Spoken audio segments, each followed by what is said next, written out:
What's going on, guys, and welcome back to another episode of Career Mode. This is episode number 123, and we start today's episode off by seeing the full extent of El Shaarawy's injury. He sprained his knee and will be out for 4 weeks. Of course, that injury occurred in the last game against Sampdoria. El Shaarawy this season having a really poor one, only 1 goal scored all season so far, so him being out for 4 weeks, even though he's one of our best players, may not be too big of a blow as he hasn't been performing too well on the pitch. And Resko Dani as well came to us after the game to say thank you for the opportunities. He scored in that game after coming on for the injured El Shaarawy, so gotta like that, don't you, when a player is thankful for the opportunities you give him. So either way, El Shaarawy out for 4 weeks, not great to see, despite him not having a great season, as he is one of our better players. But for the first game of today's episode here, on the back of that 2-0 victory against Sampdoria, we will take on Lazio here at the San Siro. But this was one really frustrating game, because we had a good chance in the first half from a free kick, but Marco's effort was well saved with the goalkeeper. Lazio's only real attempt came there just before the end of the game, and that shot went harmlessly wide of the post and behind for a goal kick,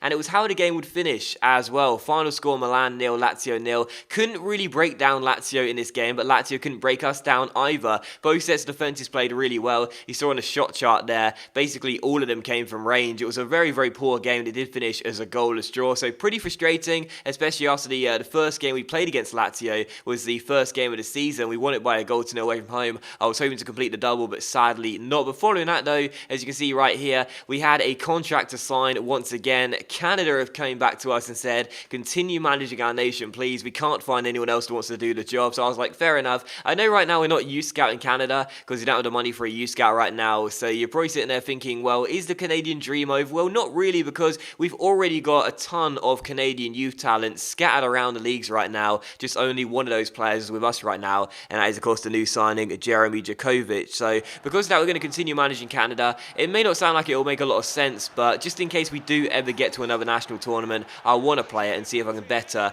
my performance after the last one where we got to the quarterfinals before being knocked out by Spain. But for the second game of today's episode here, we will take on Genoa, also at the San Siro. So hoping to put it right after a disappointing goalless draw against Lazio in the last game. You can see my team though, there were tons and tons and tons of changes being made to this side, including the captain Marco Ryan taking a seat on the bench. That's due to the fitness reasons. So many games coming thick and fast right now in the calendar, only a few days rest between each one of them. So we won ourselves a penalty in the 45th minute with Ryan on the bench here. The guy that would take the penalty was the youngster Hachim Mastour, who I know so many of you guys want me to give him more game time, but his stamina is really, really poor. But he's not a bad player. He gets his second goal in the Serie A so far this season, converting that penalty, which Lacadia won, and we led by a goal to 0 at the break. So Milan won, Genoa 0, Mastour with the penalty after Lacadia was fouled. And once again, just like the Lazio game, not much really happened in this one. In the 74th minute, there was still only really one chance in the game, which of course we scored from. But after a really nice team build-up here, we had a chance for a second goal. Lacadia comes forward, ball rolls around the goalkeeper and puts it into the back of the net. Jurgen Lacadia hasn't scored in a very long time, and he thought he'd broken his goal drought here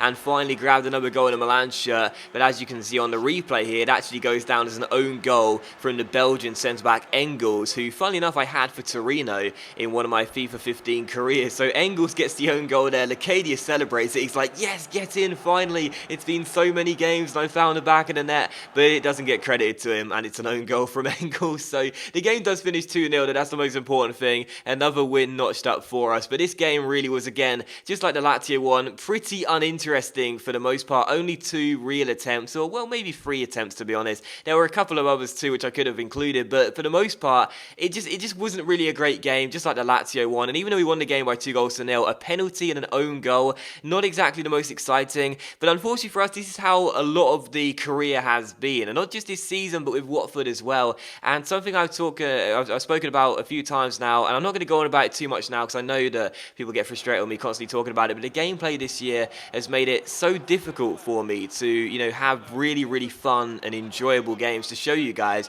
which is really frustrating because, last year, if you watch my West Bromwich Albion, PSG, and Arsenal career, there were so many standout games with tons of goals, and even when there weren't too many goals, there were still tons of chances in those games that may have even finished 0-0. But this year there are just so many games that get played which just quite frankly aren't the most exciting. And I've spoken about this before. When people do start to lose interest in a series, I always take it personally and feel like it's my job to do better, and I always feel that way and I always will. But sometimes I have to think to myself, this year's game has not made it easy for us entertainers, and you can see these first 2 games in this episode, a 0-0 and then a 2-0, but even in that 2-0, not too many chances, and again the goals coming scoring through a penalty and an own goal. And even in this game against Cagliari here, as you can see, for our third of 4 games in today's episode at the San Siro, there were quite a few chances in this game. Jeremy Jakovic had made a couple of great saves between the sticks, but it was still 0-0. And for the most part, as this game continued to go on, Cagliari grew in confidence, looking for a goal. Jakovic once again with another great save here, but I just knew this game was probably going to end up finishing 0-0. And as you can see, the final thing you'll see wasn't even a chance. It was just me messing around with Jakovic here. So I just felt so confident we'd keep a clean sheet, as we always seem to be doing right now, and we'd do just that. And the game did finish 0-0. We should have beat Cagliari at home, really, a side currently in the relegation zone, but instead finished as a goalless draw. And it was just, the writing was on the wall, because in this game, even though possession wasn't the problem like usual, I just couldn't break down this stubborn Cagliari defense. I only got 2 shots in the entire game, and I was on attacking. I was trying my very best to get chances. The reason why Cagliari got quite a few chances is because in the second half of the game, I switched to ultra attacking and tried my very best to carve out more opportunities,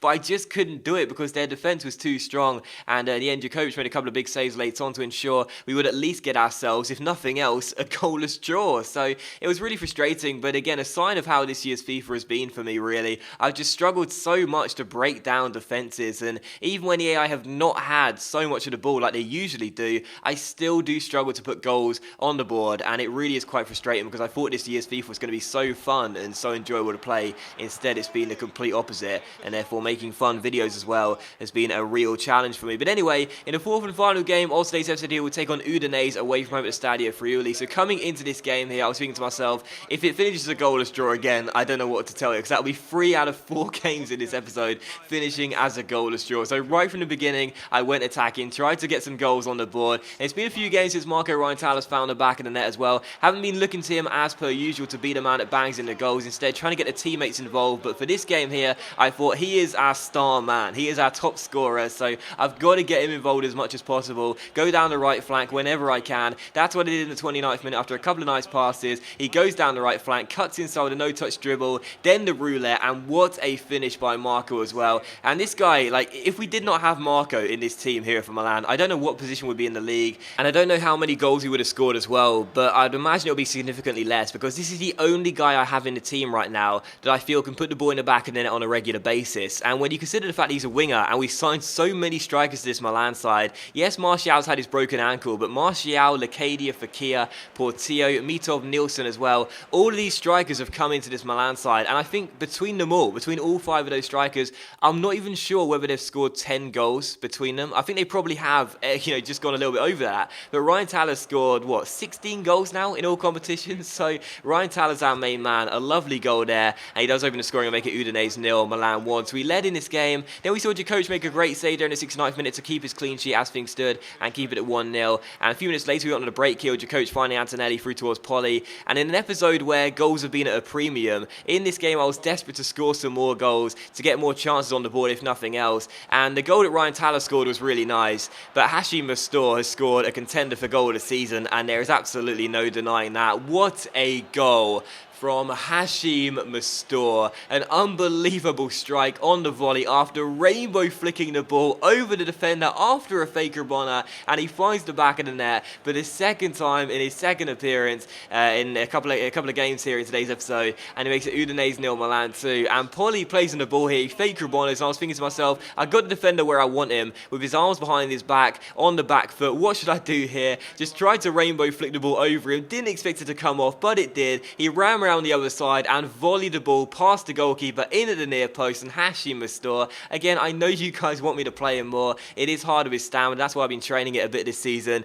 but it's his 3rd goal in the Serie A, his 2nd in 2 games, and what a goal it was. And in this game as well, I just thought it was so funny. It was just so ironic, but in this episode I was talking about how frustrating it is not to be able to score goals in this year's FIFA, and nice goals in particular as well. I don't score as many nice goals in this year's FIFA as I have done in previous ones, and in this final game, in the 4th and final game, Ryan Taller's goal was really nice, and Hachim Mastour's goal was even better. What a goal, and it is Udinese 0, Milan 2. And again, I thought I'd show the slide. It's just because of the ridiculous nature of it, really. After an episode where I struggled to score some goals, and some nice ones too, and then we scored 2 in the same game. But either way, we did win the game by 2-0. Really good to get another 3 points notched up in this game, and another clean sheet for us as well. That is now 7 clean sheets in a row in all competitions, 6 in the league. Jakovic yet to concede since coming in as Milan goalkeeper. What a signing he's proven to to be already, and it's also a 13-game unbeaten streak in all competitions as well. So I'll be honest, excitement, it's lacking a little bit, even though this game was the opposite of that. We're not playing some exciting football as I was hoping with Milan, but we're still top of the table. We're 9 points clear with 12 games to go, even though Inter do have a game in hand on us,